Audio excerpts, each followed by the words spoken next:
What is up, XRP community? Welcome back to another video. Thank you for joining me. I want to ask a question as you listen to this video. Comment below if I talk too fast or too slow. A lot of people were saying I would talk too fast, so I'll try and make this a little bit slower. If I talk too slow, definitely let me know in the comment section below. The most bullish upgrade to the XRP ledger, I would argue, in history. They put this blog post out, expanding programmability on the XRP ledger today. And you've had Brad Garlinghouse, David Schwartz, the CTO, all chime into this. They just announced this massive update. It's going to revolutionize the XRP ledger and the price of XRP. But first, many people don't understand why a project like Ethereum did a 15,000x return in a few years. Yeah, you could buy one Ethereum in the ICO for 15 cents, I believe. 3,000 per ETH now, pretty penny on that return. And it's because Ethereum exploded onto the scene and had a revolutionary technology called smart contracts, which allowed people to trustlessly interact on the blockchain without a need for middlemen. It was the first of its kind. Blocks of developers left Bitcoin and other tech companies to learn the new programming language called Solidity, the language used to program these Ethereum smart contracts. If you were a good Solidity developer, you could practically name your salary, work from home, take as many vacation days as you wanted. Trust me, I knew some of these guys. The competition in a space like crypto, where these companies have massive million-dollar venture capital monies to pay the best employees crazy salaries. These new developers frantically started building a variety of protocols and companies on the Ethereum blockchain because of the new innovative thing called smart contracts. Let's take a look at the top 10 Ethereum protocols: Uniswap, MakerDAO, Aave, Curve, 1inch, Sandbox, Decentraland, Chainlink, Brave, OpenSea. All of these are deeply rooted in smart contracts. Without smart contracts, none of these things function. Things like Uniswap and 1inch, which are like Coinbase or Binance, but instead of centralized exchanges, these Uniswap and 1inch things are called decentralized exchanges, DEXs. And you have lending platforms where people can provide liquidity and make yield on things like Curve Finance. Because of all these protocols that were built on Ethereum, transactions on the chain went through the roof. Each transaction uses the Ethereum token. This is the key. Adoption on your blockchain drives usage of the token, and with deflationary mechanisms, causes the price to increase. And now, what do we have? Ethereum-compatible smart contracts on the XRP ledger. Yes, there are many solid projects on the XRP ledger, but compared to Ethereum, the XRP ledger is a baby. Not even a percentage point, the amount of protocols on XRP compared to Ethereum. But now, that all changes. All these developers can now access their projects, what they are building, and do the same thing on the XRP ledger, a blockchain where transaction speeds and fees are 99% better than Ethereum. And it's not like there aren't other blockchains out there that do this, but reputation is very important, and Ripple is as legitimate as they come. Developers will have no doubts about getting rugged or scammed on the XRP ledger because it has the track record. And now it has Ethereum virtual machine compatible smart contracts to attract insane growth on the XRP ledger. And everyone's talking about this. This is another YouTuber, has about 80,000 followers.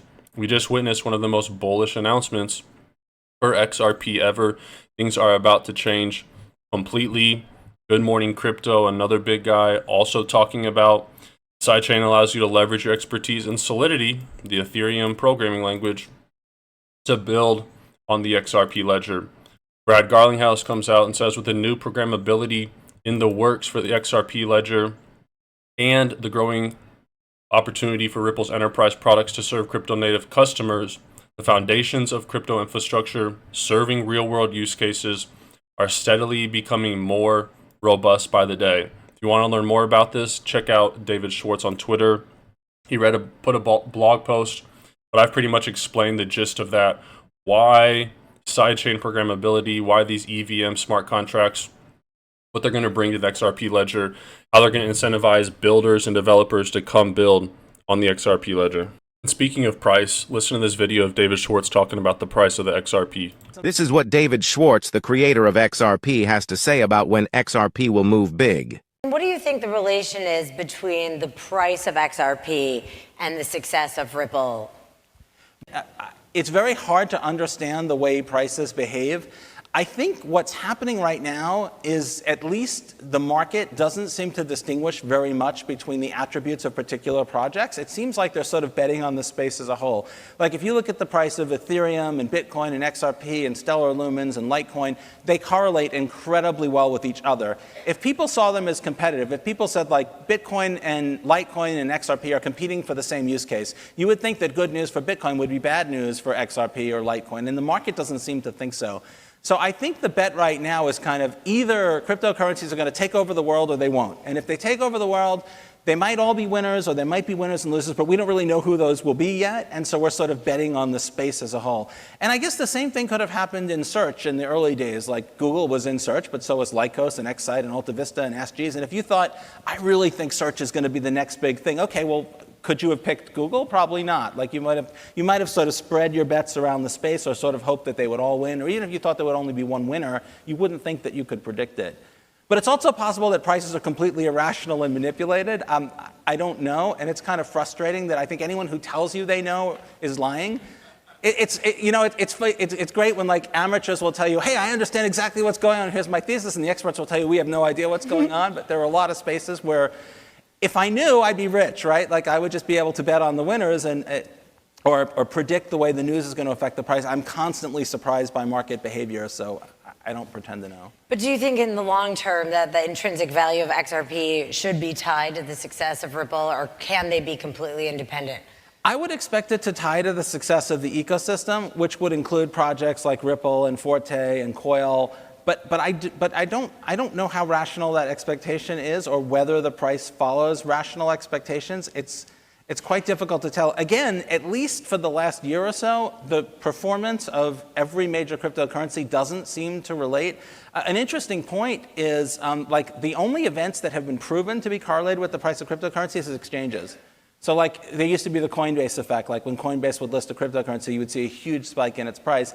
And then you would see team news, whether it comes from things that Ripple are doing or things that Consensus is doing or other major projects, and there's no movement in the price. So either people think exchanges are like the gatekeepers of success of the ecosystem or the prices are irrational. I don't know. The prices are irrational and manipulated by who? The market maker. A lot of these exchanges, they can see when traders will get liquidated, and it's very easy for them to manipulate the price so the exchange can make more money. The price of these cryptos, specifically XRP, does not always reflect the true value. In a few general notes, Qatar officially introduces regulatory framework for digital assets.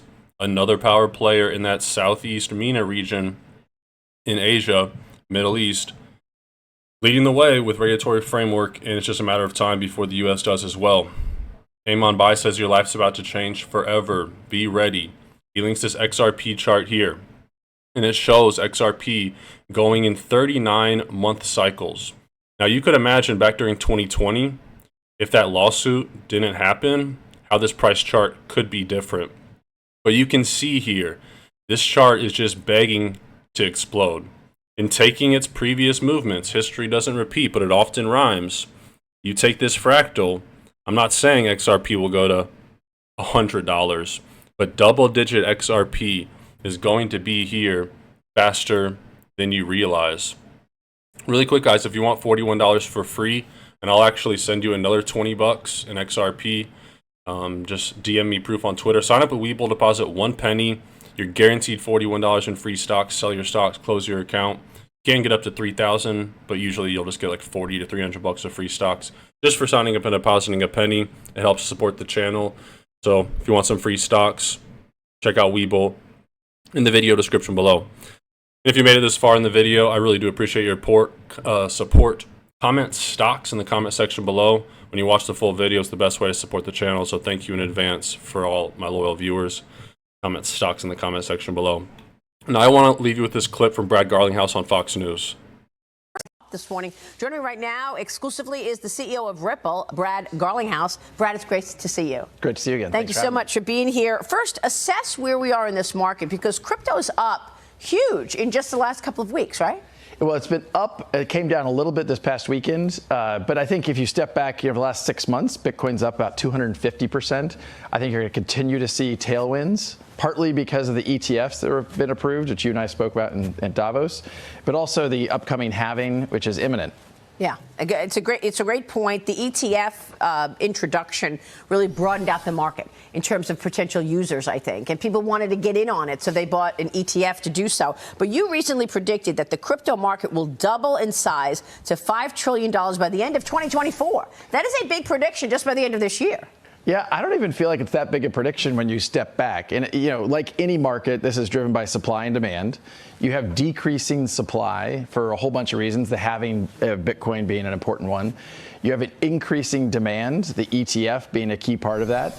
And I think it's also people realizing that crypto plays a role as an asset. It's a $2.5 trillion market. Maybe it's a little less than that now.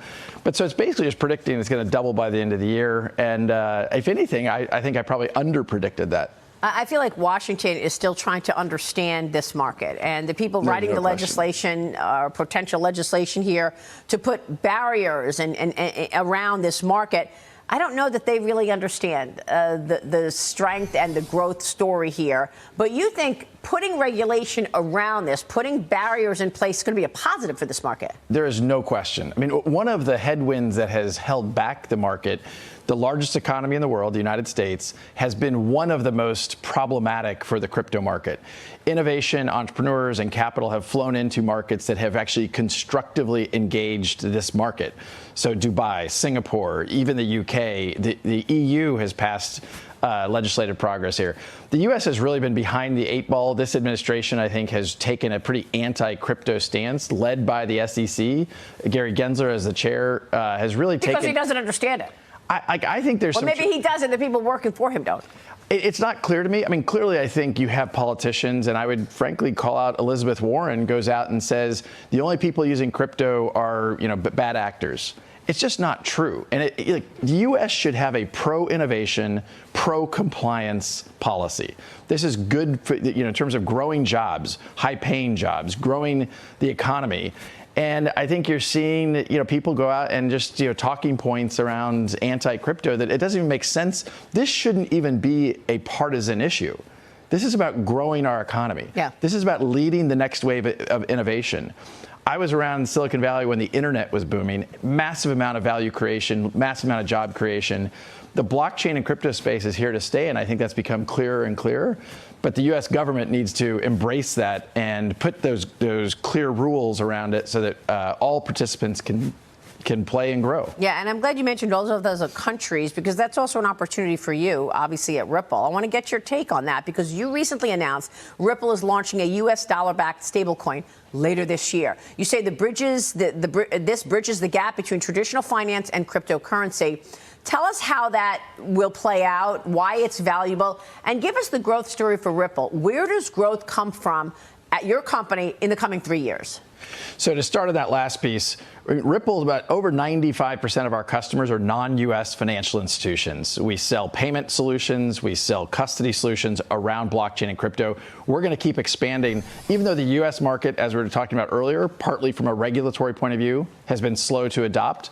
The non-U.S. market has been really, really strong for us. And you're going to be the infrastructure around all of that. That is our goal. And we think that opportunity is huge. We think that's going to be great for Ripple. We think it's going to be great for XRP, which is a digital asset we use. So I'm very, very optimistic about that. I just think that the U.S. needs to figure it out. And the stablecoin? Oh, the stablecoin. So like Ripple has always been about how do we bridge this new world with a traditional kind of, people call it TradFi, traditional finance. And Ripple has always been that bridge. We started around payments and we sell into banks. A stablecoin, the demand for stablecoins has exceeded, I think, what people thought. It's a $150 billion asset class right now. Some forecast it to be over $2-3 trillion in a few years. The players in that space, particularly one called Tether, is a non-U.S. based entity. And the U.S., frankly, is kind of going after that because they want this to be regulated. Just yesterday, there's a new bill introduced in the Senate to create some stablecoin legislation, which I think is a positive step of like, hey, finally we might get some forward momentum there. But I think that market's going to grow a lot. I think a U.S.-based player who is compliance first has a great role to play. It's a